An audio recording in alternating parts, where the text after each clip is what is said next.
On va terminer avec une paire qu'on évoque peu ici, la paire dollar néo-zélandais, dollar américain, qui a également progressé la semaine écoulée.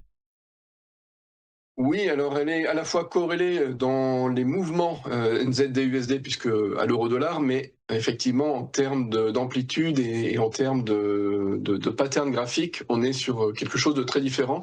On retrouve notre canal baissier de fond de long terme, mais celui-ci est beaucoup plus grand, beaucoup plus large. En réalité, graphiquement. Par contre, on a des débattements plus légers puisque effectivement les figures en fait sont plus restreintes. Les débattements en figures sont plus restreints sur le NZD par rapport à l'euro.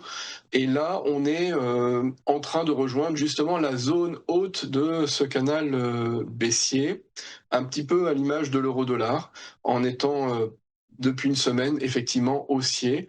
Donc là, on est à 57,30 au moment où on parle, un 57,38 exactement, et on est en train de potentiellement rejoindre les 58 puisque la phase haussière continue de progresser, et on pourrait ensuite, une fois que les 1,58 auront travaillé, en termes de résistance oblique sur la borne haute de ce canal baissier, eh bien repartir dans une phase baissière. En fait, ce qu'il faut savoir, c'est que la politique monétaire de la RBNZ, eh bien, elle a déjà abaissé son taux directeur à 2,25 en novembre dernier, avec une coupe d'un quart de point.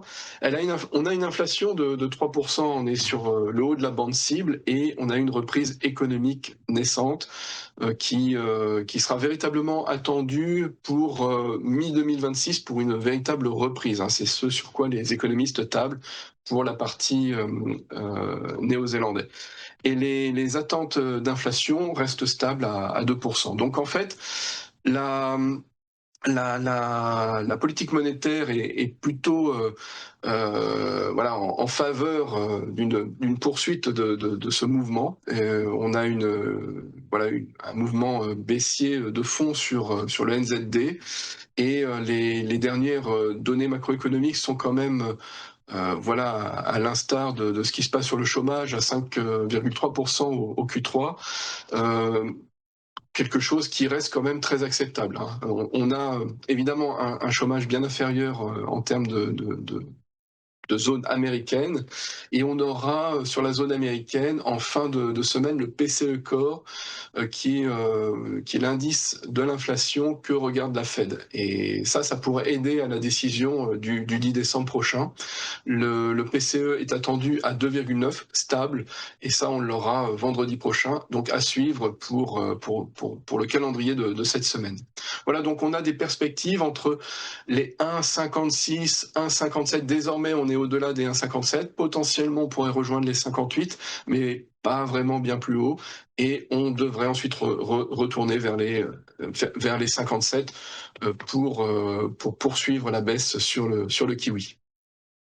Voilà ce que l'on peut dire.